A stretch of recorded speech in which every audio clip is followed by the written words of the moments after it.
ચાલો વિદ્યાર્થી મિત્રો, કેમ છો? બધા મજામાં છો ને? આપણે આગળના ધોરણમાં પ્રાકૃતિક સંખ્યાઓ અને પૂર્ણ સંખ્યાઓ વિશે શીખી ગયા છીએ. હવે પ્રાકૃતિક સંખ્યા એટલે કે 1, 2, 3 એ ગણતરીની સંખ્યાઓ આપણે જાણીએ છીએ. તો આ બધી સંખ્યાઓને આપણે પ્રાકૃતિક સંખ્યાઓ વડે પણ ઓળખીએ છીએ.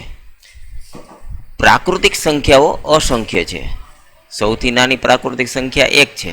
સૌથી મોટી પ્રાકૃતિક સંખ્યા ન મળે, કારણ કે કોઈ પણ પ્રાકૃતિક સંખ્યાઓની અંદર આપણે 1 ઉમેરીએ ને તો એના પછીની પ્રાકૃતિક સંખ્યા આપને મળે, એટલે મોટી સંખ્યા આપને મળે નહીં. એટલે પ્રાકૃતિક સંખ્યાઓ અસંખ્ય છે. હવે આપણે જે પૂર્ણ સંખ્યા, તો 0, 1, 2, 3, 4, 5 એમ અનંત એ પૂર્ણ સંખ્યાઓ છે. પૂર્ણ સંખ્યાઓ પણ અસંખ્ય છે. સૌથી નાની પૂર્ણ સંખ્યા શૂન્ય છે. સૌથી મોટી પૂર્ણ સંખ્યા ન મળે, કારણ કે કોઈ પણ પૂર્ણ સંખ્યામાં 1 ઉમેરવામાં આવે તો તેના પછીની પૂર્ણ સંખ્યા મળે, એટલે આપણે મોટી સંખ્યા મળી શકે નહીં. અને પૂર્ણ સંખ્યાઓ પણ અસંખ્ય છે. વિદ્યાર્થી મિત્રો, આપણે આગળના ધોરણમાં પૂર્ણ સંખ્યાના ગુણધર્મો પણ શીખી ગયા છીએ. ગુણધર્મ એટલે શું? તો પેલો સંવૃત્તાનો ગુણધર્મ આવશે કે કોઈ પણ 2 પૂર્ણ સંખ્યાનો સરવાળો પૂર્ણ સંખ્યા જ મળે. ઉદાહરણ જોવો આપણે, 2 + 3 = 5. અહીં 2 અને 3 અને 5 એ પૂર્ણ સંખ્યાઓ છે. આવી જ રીતે 2 પૂર્ણ સંખ્યાઓનો ગુણાકાર પણ પૂર્ણ સંખ્યા જ મળે છે. 4 × 5 કરીએ તો 20 મળે આપણે. અહીં 4 અને 5 એ પૂર્ણ સંખ્યા છે, અને જ્યારે એનો ગુણાકાર કર્યો 20 એ પણ પૂર્ણ સંખ્યા જ છે. હવે પૂર્ણ સંખ્યાઓની બાદબાકી અને ભાગાકારની ક્રિયા માટે સંવૃત નથી, કારણ કે કોઈ 2 પૂર્ણ સંખ્યાઓની બાદબાકી કરવાથી ક્યારેક પૂર્ણ સંખ્યા મળે છે અને ક્યારેક ઋણ સંખ્યા મળે છે.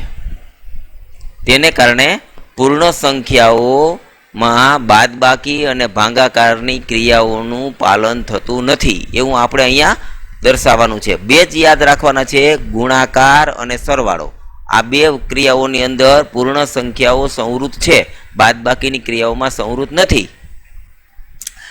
ઉદાહરણ જોઈએ આપણે, 5 - 2 = 3. અહીં 5 અને 2 એ પૂર્ણ સંખ્યા છે, તેની બાદબાકી 3 એ પણ પૂર્ણ સંખ્યા છે, પણ 3 માંથી આપણે 5 બાદ કરવાના કીએ તો જવાબ ઋણ 2 મળશે. અહીં 3 અને 5 એ પૂર્ણ સંખ્યા છે, પણ બાદબાકી ઋણ 2 એ પૂર્ણ સંખ્યા નથી, તેથી બાદબાકીની ક્રિયા માટે એ સંવૃત નથી. આવી જ રીતે ભાગાકારની ક્રિયા માટે પણ ક્યારેક પૂર્ણ સંખ્યા મળે છે અને ક્યારેક અપૂર્ણાંક સંખ્યા મળે છે. ઉદાહરણ જોવો આપણે, 4 / 2 = 2 પૂર્ણ સંખ્યા છે, પણ 2 / 4 કરીએ તો 2/4 2/4 આવે, એ અપૂર્ણાંક સંખ્યા છે, તેથી ભાગાકારની ક્રિયા માટે પણ સંવૃત નથી. સમજાઈ ગયું બાળકો? સંવૃત્તાનો ગુણધર્મ કેને કહેવાય? કે કોઈ પણ 2 પૂર્ણ સંખ્યાનો સરવાળો કરવામાં આવે તો પણ જવાબ મળે છે પૂર્ણ સંખ્યા જ મળે છે. કોઈ પણ 2 સંખ્યાનો ગુણાકાર કરવામાં આવે તો પણ જવાબ પૂર્ણ સંખ્યા જ મળે છે. તેથી સરવાળાની ક્રિયામાં અને ગુણાકારની ક્રિયામાં પૂર્ણ સંખ્યા સંવૃત છે, બાદબાકી અને ભાગાકારની ક્રિયામાં સંવૃત નથી. હવે આપણે બાળકો ક્રમનો ગુણધર્મ જોવાનો છે કે આપણે કોઈ પણ 2 સંખ્યાઓનો સરવાળો ગમે તે ક્રમમાં કરવામાં આવે તો પણ તેના જવાબમાં ફેર પડતો નથી. તેને સરવાળા માટે ક્રમનો ગુણધર્મ કહેવાય. આવું આપણે આગલા ધોરણમાં શીખી ગયા છે. હવે ક્રમ બદલવા એટલે કે 4 + 5 કરો કે 5 + 4 કરો, તો બંને વખતે જવાબ આપણને 9 જ મળશે. એમાં કોઈ પણ પ્રકારનો ફેરફાર થતો નથી. કોઈ પણ 2 સંખ્યાઓનો ગુણાકાર ગમે તે ક્રમમાં કરવામાં આવે તો પણ તેનો ગુણાકાર સરખો જ મળે છે. આવી ક્રિયા આપેલ હોય ત્યારે તેને આપણે ગુણાકાર માટે ક્રમનો ગુણધર્મ કહીએ છીએ. 3 × 7 કરો કે 7 × 3 કરો. આપણે ઘડિયામાં જોઈએ છીએ 3 × 7 = 21 થાય અને 7 × 13 = 21 જ થાય. આવી જ રીતે 5 × 4 = 20 થાય અને 4 પંચાય 20 થશે. આવી રીતે 11 તેરી 33 થાય ને 3 ગુણ્યા 11 કરશું તો પણ 33 મળશે. બંને વખતે અહીંયા આપણે બંને વખતે ગુણાકાર 21 જ મળે છે. ગુણાકારની ક્રિયા માટે પૂર્ણ સંખ્યાના ક્રમના ગુણધર્મનું અહીંયા પાલન થાય છે. આપણે બધું એવું જ લખવાનું છે કયા ગુણધર્મનું પાલન થાય છે કઈ ક્રિયા માટે, તો કે સરવાળામાં ક્રમના ગુણધર્મનું પાલન થાય છે, ગુણાકારમાં ક્રમના ગુણધર્મનું પાલન થાય છે. હવે આપણે આગળ જોઈએ કે મિત્રો બાદબાકી અને ભાગાકારની ક્રિયા માટે ક્રમના ગુણધર્મનું પાલન થતું નથી, કારણ કે 5 ઓછા 3 બરાબર 2 મળે, પણ 3 ઓછા 5 બરાબર ઋણ 2 મળે. અહીં બંનેના જવાબ સરખા મળતા નથી. બાદબાકીમાં જુઓ ક્રમની અદલા બદલી કરવાથી એના જવાબમાં ફેરફાર થઈ જાય છે. એટલે બાદબાકીની ક્રિયામાં ક્રમના ગુણધર્મોનું પાલન થતું નથી. હવે ભાગાકારની ક્રિયા જોઈએ આપણે કે 6 ભાગ્યા 3 બરાબર 2. 3 ભાગ્યા 6 કરશું તો જવાબ અપૂર્ણાંક 3 છઠ્ઠમાંશ. અહીં ભાગાકારની ક્રિયામાં અંકોના ક્રમની અદલા બદલી કરવાથી જવાબ સરખા મળતા નથી. તેથી પૂર્ણ સંખ્યાના ભાગાકારની ક્રિયામાં પણ ક્રમના ગુણધર્મોનું પાલન થતું નથી. ખાસ યાદ રાખવાનું છે સરવાળો અને ગુણાકાર બેમાં જ ક્રમના ગુણધર્મોનું પાલન થાય છે. બાદબાકી અને ભાગાકારની ક્રિયામાં પાલન થતું નથી. હવે બાળકો આપણે જૂથનો ગુણધર્મ જોશું કે જૂથ એટલે શું, તો કે એક પ્રકારનું બે કે તેથી વધારે સંખ્યાઓ આપી હોય તો પહેલા બે સંખ્યાનો સરવાળો કરવાનો, પછી જેમાં ત્રીજી સંખ્યા ઉમેરી શકાય, અને એ ત્રીજી સંખ્યાનો સરવાળો કર્યા પછી જેમાં ચોથી સંખ્યા ઉમેરી શકાય. એટલે બેનું જૂથ બનાવવાનું છે, એટલે એને આપણે જૂથનો ગુણધર્મ કહેશું. હવે સરવાળા માટે જૂથનો ગુણધર્મ જોશું કે આપણને 3 પૂર્ણ સંખ્યાઓનો સરવાળો કરવાનું કહેવામાં આવે તો આપણે કોઈ પણ 2 પૂર્ણ સંખ્યાનો સરવાળો કર્યા પછી જ તેમાં ત્રીજી સંખ્યા ઉમેરી શકીએ છીએ. બધી સંખ્યાઓનો સરવાળો આપણે એક સાથે કરી શકતા નથી. અહીં ઉદાહરણ જોઈએ 2 + 4 + 7 માટે જોઈએ તો પહેલાં આપણે 2 અને 4નું એક જૂથ બનાવશું અને પછી એનો આપણે સરવાળો કરીને પછી જ એમાં આપણે ત્રીજી સંખ્યા 7 ઉમેરશું, અથવા પહેલાં આપણે 4 અને 7નો સરવાળો કરશું અને પછી જ આપણે એમાં 2 ઉમેરશું, અથવા 2 અને 7નો સરવાળો કરશું અને પછી જ આપણે એમાં 4 ઉમેરશું. તો દરેક વખતે આનો જવાબ સરખો મળશે. ઉપર મુજબ જોવો આપણે આપેલી પૂર્ણ સંખ્યાઓનો ઉપર મુજબનો સરવાળો કરતા દરેક વખતે આપણે જવાબ 13 જ મળશે. એમાં જવાબમાં ફેરફાર થતો નથી. આથી 2 થી વધારે પૂર્ણ સંખ્યાઓ આપેલી હોય ત્યારે કોઈ પણ 2 સંખ્યાનો સરવાળો કરી તેમાં ત્રીજી સંખ્યા ઉમેરવાથી જવાબ સરખો જ મળે છે. એટલે કે પૂર્ણ સંખ્યાના સરવાળામાં જૂથના ગુણધર્મનું પાલન થાય છે.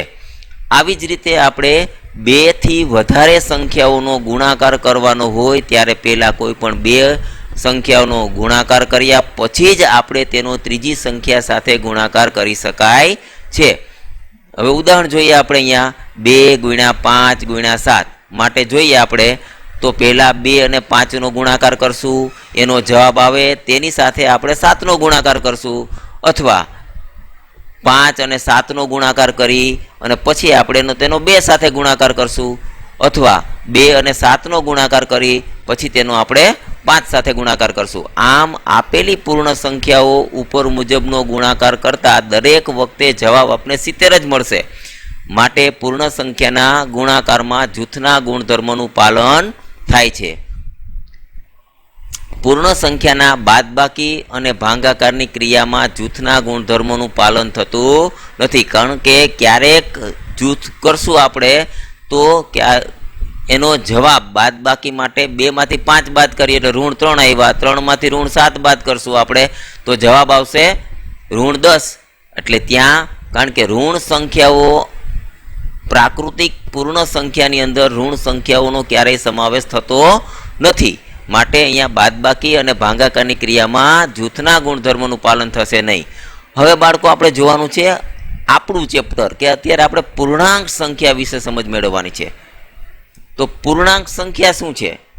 તો પહેલાં જુઓ કે આપણે પૂર્ણાંક સંખ્યાઓ વિશે સમજવાનું છે કે પૂર્ણાંકો એટલે સંખ્યા રેખા પર શૂન્યની ડાબી બાજુએ આવેલા ઋણ પૂર્ણાંકો, શૂન્યની જમણી બાજુએ આવેલા ધન પૂર્ણાંકો અને શૂન્ય એટલે કે ઋણ પૂર્ણાંકો, શૂન્ય અને ધન પૂર્ણાંકો મળીને પૂર્ણાંકો બને છે.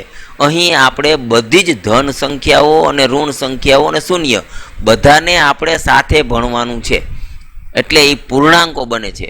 ધન પૂર્ણાંકો શૂન્ય કરતાં મોટા હોય છે, ઋણ પૂર્ણાંકો શૂન્ય કરતાં નાના હોય છે. પછી સંખ્યા રેખા ઉપર આપણે જેમ જેમ જમણી બાજુ જઈએ તેમ તેમ સંખ્યા મોટી થતી જાય. સંખ્યા રેખા ઉપર આપણે જેમ ડાબી બાજુ જતા જઈએ તેમ સંખ્યા નાની થતી જાય. શૂન્ય એ બધા જ ઋણ પૂર્ણાંકો કરતાં મોટો હોય છે. ઋણ 25 આપ્યા હોય અને શૂન્ય આપ્યું હોય તો ઋણ 25 શૂન્ય કરતાં નાના છે અને ઋણ 25 કરતાં શૂન્ય મોટું છે. અહીં આપણે સંખ્યા રેખા આપી છે, એમાં ધન પૂર્ણાંકો આપ્યા છે, ઋણ પૂર્ણાંકો આપ્યા છે, શૂન્ય આપ્યું છે. આ આપણી પૂર્ણાંકોની સંખ્યા રેખા છે. ખાસ જુઓ, જો આપણે ઋણ 6 થી જમણી બાજુ જશું તો ઋણ 5 આવશે, ઋણ 4 આવશે, ઋણ 3 આવશે, ઋણ 2 આવશે, ઋણ 1 આવશે, શૂન્ય આવશે. પછી આપણે બધા ધન પૂર્ણાંકો આવશે 1 2 3 4 5 6 7 8 એમ અનંત સુધી. અહીં સંખ્યા રેખા બંને બાજુ તીરનું નિશાન છે, એનો મતલબ એવો છે કે બંને બાજુ અનંત સુધી સંખ્યા રેખા વિસ્તરેલી છે. બરોબર, 6 સુધી જ નથી કે આ બાજુ 10 સુધી જ નથી, આ બાજુ અનંત સુધી વિસ્તરેલી. ઋણ 6 ઉપર જાય તો આગળ અનંત સંખ્યાઓ આવશે અને આ બાજુ જશું તો 10 પછી અનંત સંખ્યાઓ આવશે. એટલે ઋણ પૂર્ણાંકો અનંત છે, ધન પૂર્ણાંકો અનંત છે. સમજાઈ ગયું? અને બધા જ ઋણ પૂર્ણાંકો કરતાં શૂન્ય મોટું છે અને બધા જ ધન પૂર્ણાંકો કરતાં શૂન્ય નાનું છે.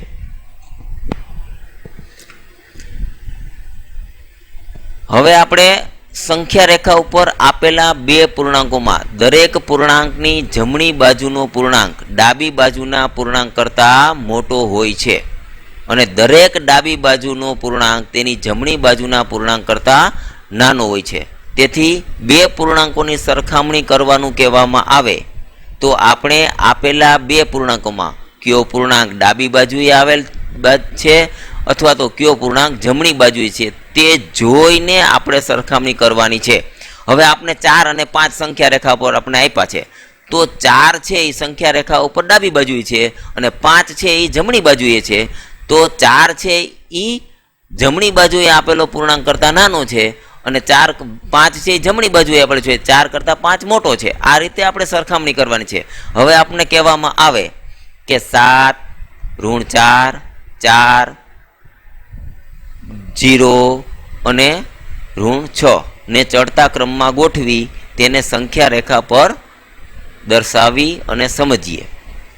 બરોબર, જ્યારે આપણે આવી જ રીતે સંખ્યાઓ આપેલી હોય અને કહેવામાં આવ્યું હોય કે ચડતા ક્રમમાં અને ઉતરતા ક્રમમાં ગોઠવો, તો પહેલાં આપણે સંખ્યાઓને ચડતા ક્રમમાં ગોઠવવાની. તો ચડતા ક્રમમાં ગોઠવવા સમયે આપણે જોવાનું કે ઋણ 4 અને ઋણ 6, તો ઋણ 4 છે એ 6 કરતાં મોટા છે, તો પહેલાં ઋણ 6 આવશે, પછી ઋણ 4 આવશે, પછી 0 આવશે, પછી 4 આવશે, પછી 7 આવશે. પહેલાં આપણે ગોઠવાઈ ગયા. હવે આપણે જાણીએ છીએ કે દરેક ધન પૂર્ણાંક શૂન્ય કરતાં મોટો હોય છે અને દરેક ઋણ પૂર્ણાંક શૂન્ય કરતાં નાનો હોય છે. તેથી ઋણ 6 લેસ ધેન ઋણ 4 લેસ ધેન ઋણ less than 0 less than 4 less than 7 થાય. આમ માગ્યા મુજબ પૂર્ણાંકો ચડતા ક્રમમાં લખીએ તો ઋણ 6 ઋણ 4 0 4 અને 7 તેને આપણે નીચે મુજબ સંખ્યા રેખા દોરી અને તેમાં આપણે દર્શાવવાના છે. તો સંખ્યા રેખા પહેલાં મેં દોરી છે એવી તમારે દોરવાની છે. કોઈ પણ અપૂર્ણાંક આપ્યો હોય, કોઈ પણ પૂર્ણાંકો આપણે આપેલા હોય ત્યારે પહેલાં સંખ્યા રેખા દોરવાની, પછી જોવાનું આપણે કે નાનામાં નાનો ઋણ પૂર્ણાંક ક્યાં સુધીનો આપેલો છે, મોટામાં મોટો ધન પૂર્ણાંક ક્યાં સુધીનો આપેલો છે. એવડી આપણે સંખ્યા રેખા દોરીને દરેક ટપકા કરીને પહેલાં આપણે સંખ્યા રેખા ઉપર એવી સંખ્યા રેખા ઉપર એના પૂર્ણાંકો દર્શાવી દેવાના. પછી આપણને જે સંખ્યા પૂર્ણાંકો આપેલા છે તેને આપણે સંખ્યા રેખા ઉપર દર્શાવવાના છે. તો અહીં પહેલાં 6 આપ્યો છે, ચડતા ક્રમમાં ગોઠવ્યો, પહેલાં 6 આપ્યો, પછી 4 આપ્યો એની ઉપર રાઉન્ડ કર્યો છે, પછી 0 આપ્યું એની પર રાઉન્ડ કર્યો છે, પછી 4 આપ્યા એની પર રાઉન્ડ કર્યો છે અને પછી આપણે 7 આપ્યા એની પર રાઉન્ડ કર્યું છે. હવે આપણે સંખ્યા રેખા તમે જોશો તો ડાબી બાજુથી જમણી બાજુ જાશું એટલે એ ચડતો ક્રમ આવશે અને જમણી બાજુથી ડાબી બાજુ જાશું એટલે એ ઉતરતો ક્રમ આવશે. આપણને એક સંખ્યા રેખા આપેલી હોય અને તેમાં અંગ્રેજીના આલ્ફાબેટ મૂકેલા હોય અને તેમાં કોઈ પણ બે આલ્ફાબેટ નીચે તેને સંગત સંખ્યાઓ આપેલી હોય અને તેને આધારે બાકીના આલ્ફાબેટની નીચે તેને સંગત સંખ્યાઓ દર્શાવી હોય તો કઈ રીતે દર્શાવાય? અહીં આપણે નીચે સંખ્યા રેખા આપી છે, એમાં ABCDEFGHIJKLMNOPQ અહીંયા સુધીના આપણે આલ્ફાબેટ આપેલા છે અંગ્રેજીના. હવે એમાં આપણે બે આલ્ફાબેટ આપેલી સંખ્યા રેખા પર બે આલ્ફાબેટ E અને F ઉપર -3 અને -2 આપેલા છે ક્રમશઃ. હવે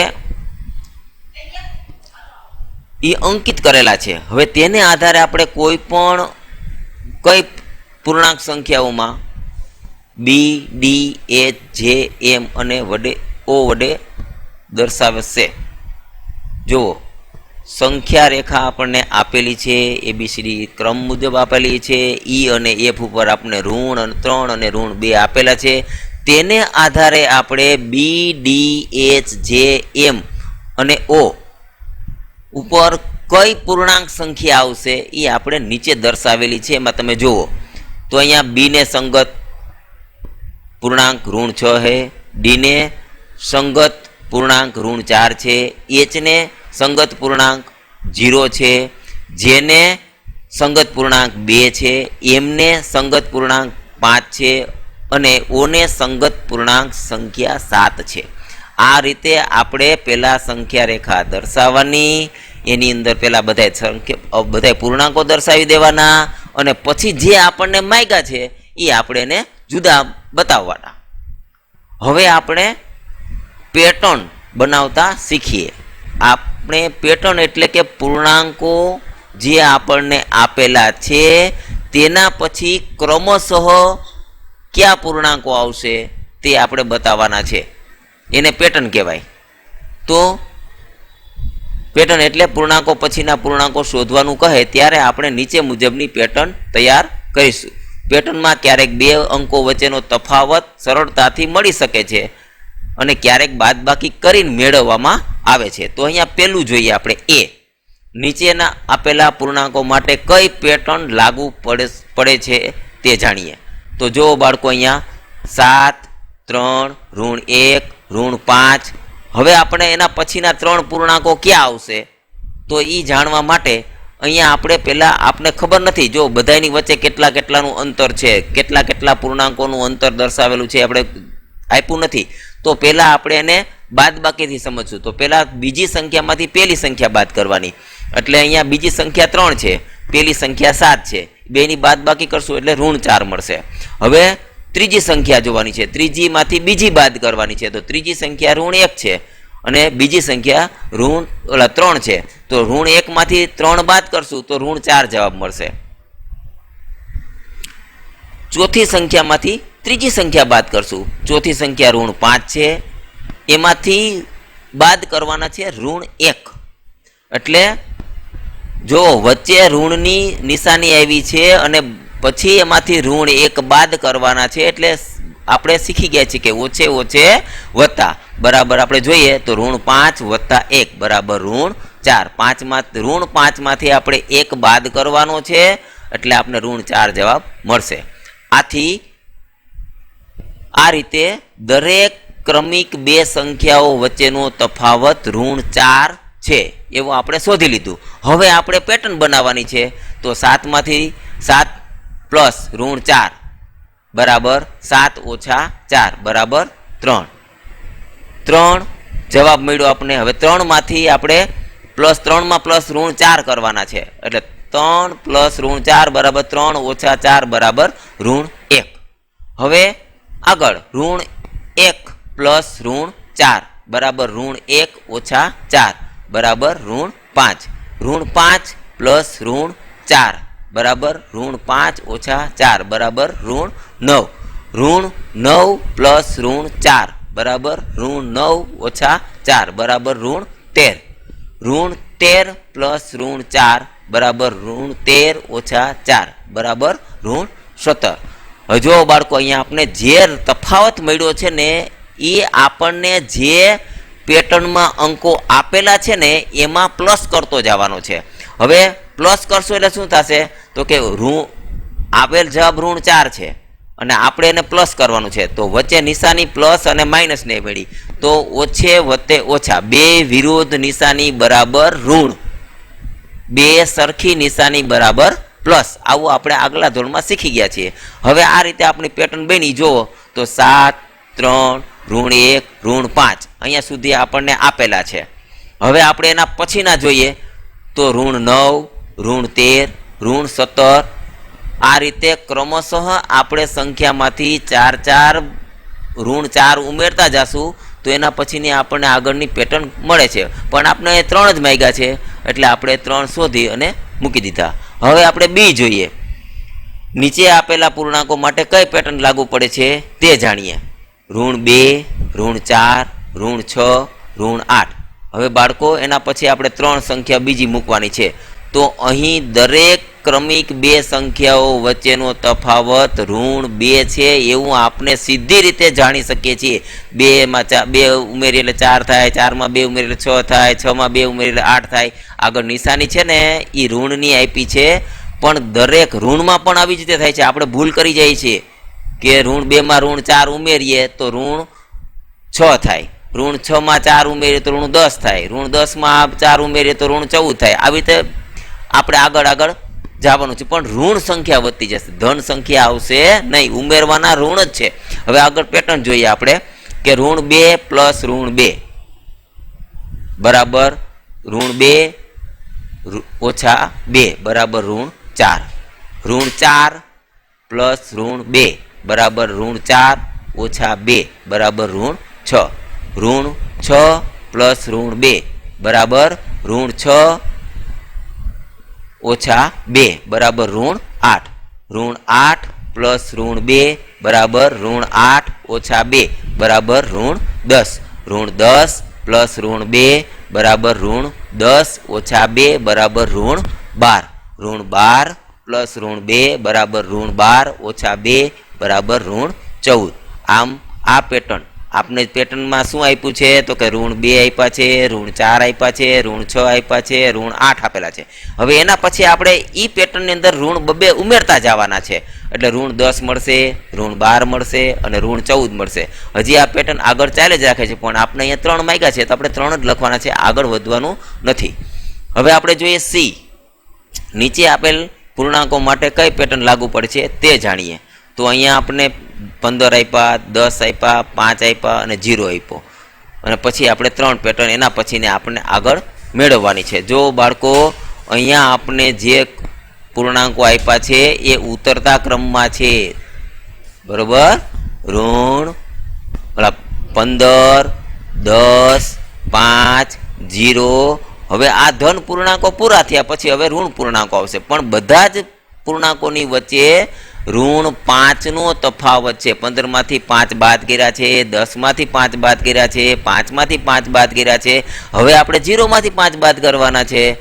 આવી રીતે આપણે પેટર્ન આગળ વધારવાની છે। તો હવે જોઈએ નીચે અહીં પેટર્ન તો 15 પ્લસ -5 બરાબર 15 ઓછા 5 બરાબર 10, 10 પ્લસ -5 બરાબર 10 ઓછા 5 બરાબર 5, 5 પ્લસ -5 બરાબર 5 ઓછા 5 બરાબર 0, 0 પ્લસ -5 બરાબર 0 ઓછા 5 બરાબર -5, -5 પ્લસ -5 બરાબર -5 ઓછા 5 બરાબર -10, -10 પ્લસ -5 બરાબર -10 ઓછા 5 બરાબર -15। આમ આ પેટર્ન 15, 10, 5, 0, -5, -10, -15 આવી રીતે -5 ઉમેરતા જશું ને તો આપણે આગળ પેટર્ન મળશે। આપણી 3 પેટર્ન અહીંયા આપી દીધી છે, 3 માંગ્યા છે એ આપણે મળી ગયા છે। હવે આપણે ડી જોઈએ, નીચે આપેલ પૂર્ણાંકો માટે કઈ પેટર્ન લાગુ પડે છે તે જાણીએ। તો બાળકો અહીંયા જુઓ 7, 2, -3, -8, -5 અને પછીના આપણે 3 મેળવવાના, ઓલા -13 પછીના આપણે 3 મેળવવાના છે। તો અહીં દરેક બે ક્રમિક પૂર્ણાંક સંખ્યાઓ વચ્ચેનો તફાવત ઋણ 5 છે. જો 7 માંથી આપણે 5 બાદ કરીએ તો 2 મળશે, 2 માંથી 5 બાદ કરશું તો ઋણ 3 મળશે, ઋણ 3 માંથી 5 બાદ કરશું તો ઋણ 8 મળશે, ઋણ 8 માંથી આપણે 5 બાદ કરશું તો ઋણ 13 મળશે. આવી તેની પેટર્ન બનાવવાની છે. નીચે સીધે સીધા મૂકી દેવાના નથી. પેટર્ન બનાવવાનું કહે ત્યારે પેટર્ન આપણે બનાવવાની જ છે. તો જોઈએ 7 પ્લસ ઋણ 5 બરાબર 7 ઓછા 5 બરાબર 2, 2 પ્લસ ઋણ 5 બરાબર 2 ઓછા 5 બરાબર ઋણ 3, ઋણ 3 પ્લસ ઋણ 5 બરાબર ઋણ 3 ઓછા 5 બરાબર ઋણ 8, ઋણ 8 પ્લસ ઋણ 5 બરાબર ઋણ 8 ઓછા 5 બરાબર ઋણ 13, ઋણ 13 પ્લસ ઋણ 5 બરાબર ઋણ 13 ઓછા 5 બરાબર ઋણ 18, ઋણ 18 પ્લસ ઋણ 5 બરાબર ઋણ 18 ઓછા 5 બરાબર ઋણ 23, ઋણ 23 પ્લસ ઋણ 5 બરાબર ઋણ 23 ઓછા 5 બરાબર ઋણ 28. હવે આ પેટર્ન નીચે મુજબ જોજો 7, 2, ઋણ 3, ઋણ 8, ઋણ 13, ઋણ 18, ઋણ 23, ઋણ 28. આમ દરેકમાં આપણે ઋણ 5 5 ઉમેરતા જશું તો આપણી પેટર્ન આગળ હાલશે. આપણે જેટલા માગ્યા છે એટલા આપણે અહીં દર્શાવેલા છે. બાળકો હવે આને તમારે ધ્યાનથી સાંભળવાનું છે. હવે આપણે આના પછી ચેપ્ટર શીખવાનું છે. આ તમને પહેલાં ઉદાહરણો બધાય તમારા પાઠ્યપુસ્તકના છે એ મેં તમને અહીં બધાય સમજાવ્યા છે. પાઠ્યપુસ્તકમાં આ ઉદાહરણો બધાય આપેલા છે. એ ધ્યાનથી સમજજો. એમાં પ્રયત્ન કરો એવું આપેલું છે. એ પ્રયત્નો મેં તમને અહીંયા શીખવાડીને આપ્યો છે. તો એમાં ધ્યાનથી સાંભળવાનું. હવે આના પછી આપણે ચેપ્ટર લેવાનું છે. એ તમને આના પછી આપીશ. હવે અહીંયા તમારે એટલું ખાસ સમજી વિચારી અને ભણવાનું છે. Good bye.